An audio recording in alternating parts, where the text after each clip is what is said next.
Let's talk about the descending pathways. अब हमने brain में तो एक मोटर प्रोग्राम फॉर्म कर लिया, एक कमांड जनरेट हो गई, लेकिन उसे एक्चुअली एक मोटर न्यूरॉन तक पहुंचाना और एक मोटर एक्टिविटी परफॉर्म भी तो करवाना है। तो वो जो ब्रेन में सीएनएस में एक मोटर प्रोग्राम फॉर्म हुआ है, उसको ट्रांसमिट करने के लिए मोटर न्यूरॉन पे लोअर लेवल पे जो पाथवेज होते हैं, जो न्यूरॉन्स होते हैं, न्यूरॉन्स के पाथवेज होते हैं, उनको हम डिसेंडिंग पाथवेज कहते हैं। इनकी दो टाइप्स होती हैं, कॉर्टिकोस्पाइनल पाथवेज और brain stem pathways, depending on कि वो जनरेट किस लोकेशन से हो रहे हैं। Affect on efferent systems. एक इंपॉर्टेंट फैक्टर डिस्कस किया गया है कि जो डिसेंडिंग पाथवेज हैं वो असेंडिंग पाथवेज के साथ भी रिलेट करते हैं। अब डिसेंडिंग पाथवेज तो ब्रेन से इंफॉर्मेशन लोअर सेंटर पे मोटर न्यूरॉन्स की तरफ लेके आ रहे हैं। जो असेंडिंग पाथवेज हैं वो सेंसरी एरिया से रिसेप्टर्स से इंफॉर्मेशन लेके जा रहे हैं टूवर्ड्स द ब्रेन। अब ये जो सेंसरी पाथवेज हैं, जो एफरेंट पाथवेज हैं, जो sensory information towards the brain लेके जा रहे हैं, ये एक्ट साइनेप्स फॉर्म करते हैं डिसेंडिंग पाथवेज के साथ। जो डिसेंडिंग पाथवेज हैं वो मोटर न्यूरॉन्स की तरफ लेके जा रहे हैं एक्टिविटी परफॉर्म करवाने के लिए, लोअर लेवल पे लेके जा रहे हैं। यहाँ से साइनेप्स फॉर्म होती है विद द असेंडिंग पाथवेज।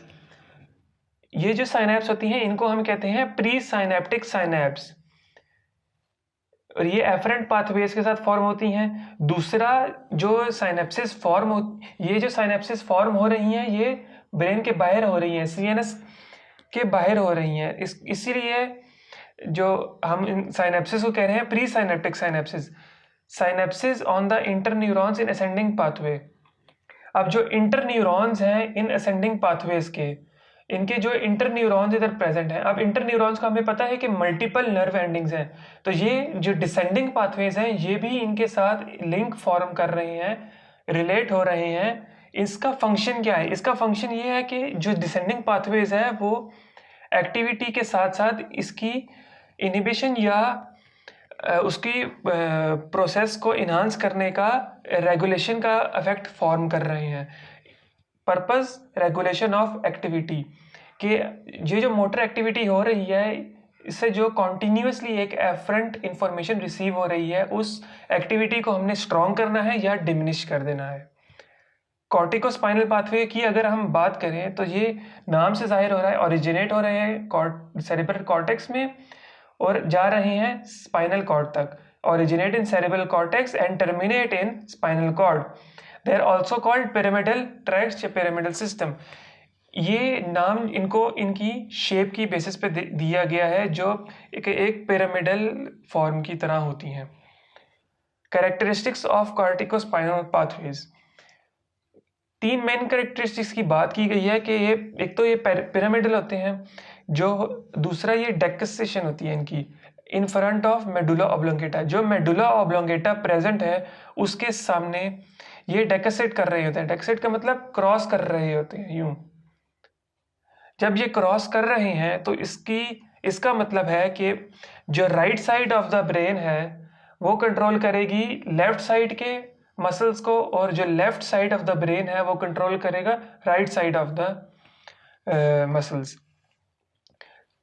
इसका हम रिलेट इस तरह कर सकते हैं कि अगर कोई भी मसल या activity of muscles right side की अफेक्ट हो रही है तो उसको हम चेक कर सकते हैं कि ब्रेन में किसी लेफ्ट साइड पे लीजन है या कोई डैमेज है कि नहीं।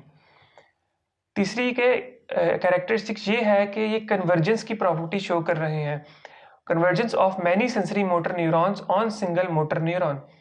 डिसेंडिंग पाथवेज के जो बहुत डिफरेंट एरिया से सेंसरी मोटर न्यूरॉन्स नीचे लेके आ रही है वो एक पाथवे पे कन्वर्ज हो रहे हैं। डिफरेंट सारे एक मोटर न्यूरॉन पे कन्वर्ज हो रहे हैं। अब इसका फंक्शन क्या है कि ब्रेन के डिफरेंट एरिया से जो भी इंफॉर्मेशन आ रही है, नर्व इम्पल्सेस आ रही हैं, वो एक मसल की एक्टिविटी को रेगुलेट कर रही हैं।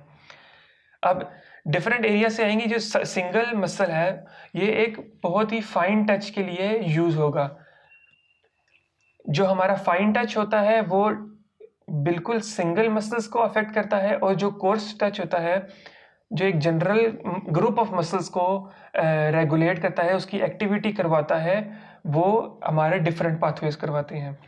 इसको हम इस तरह से देख लेते हैं कि damage to corticospinal pathways leads to slower and weaker movements, individual finger movements are absent. अब जो फाइन टच की हमने बात की, वो इंडिविजुअल फिंगर मूवमेंट जो है वो फाइन टच है हमारी। फॉर एग्जांपल कोई भी ग्रिप करना या कोई भी मसल फिंगर की मूवमेंट, ये हमारी एक फाइन टच है।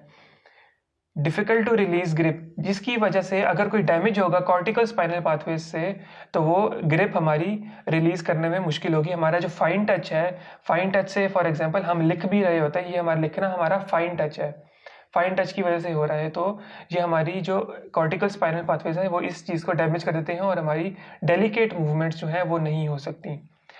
अब दूसरे हम पाथवेज की बात करते हैं, वो है brain stem pathways.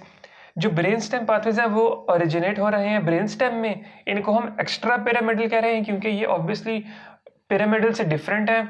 Indirect pathways हैं, descend as clusters in spinal cord. ये जो डिसेंड हो रहे हैं ये ग्रुप्स ऑफ न्यूरॉन्स की फॉर्म में, क्लस्टर्स ऑफ न्यूरॉन्स की फॉर्म में, क्लस्टर्स ऑफ पाथवेज की फॉर्म में डिसेंड हो रहे हैं into the spinal cord, named according to origin.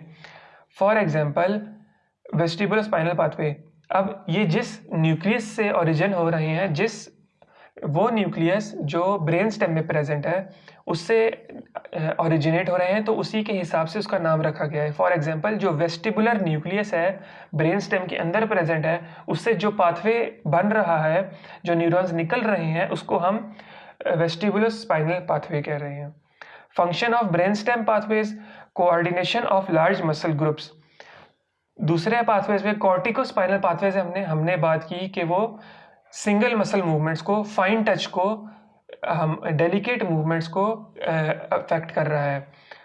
इसमें उसके ऑपोजिट है, ये लार्ज ग्रुप ऑफ मसल्स को अफेक्ट कर रहा है। मतलब फॉर एग्जांपल ये फिंगर के तो स्मॉल मसल्स हैं, एक सिंगल मसल्स हैं। अगर हमने बाजू की movement at the shoulder level करवानी हो तो बहुत सारे मसल्स इन्वॉल्व होते हैं, वो एक कोर्स टच है, वो एक लार्ज ग्रुप ऑफ मसल्स है। वो वाली एक्टिविटी जो अफेक्ट कर रहा होगा वो ब्रेन स्टेम पाथवेज होंगे। Coordination of large muscle groups in trunk and proximal limbs. Proximal limbs मतलब शोल्डर लेवल के या हिप लेवल के जो जॉइंट्स हैं, इनके लेवल पे हम इनको प्रॉक्सिमल लिम्स कहते हैं। और ट्रंक मतलब हमारा एब्डोमिनल एंड थोरैक्स एरिया, इसको हम पोस्चर मेंटेन होता है इन मसल से। तो हम देख सकते हैं कि ब्रेन स्टेम की पाथवेज जो हैं वो एक बिगर लेवल पे मूवमेंट को अफेक्ट कर रहे हैं। फॉर एग्जांपल पोस्चर मेंटेन करना एक बहुत बिगर लेवल पे मूवमेंट है, एक बहुत क्लस्टर ऑफ मसल्स इन्वॉल्व है। लेकिन जो कॉर्टिकोस्पाइनल पाथवेज हैं वो एक सिंगल मसल को अफेक्ट कर रहे थे, वो एक बहुत लोअर लेवल पे जाके एक सिंगल मसल को कर रहे हैं, जिससे हमारा एक delicate touch, fine touch influence हो रहा है। That is all about brain stem and corticospinal pathways.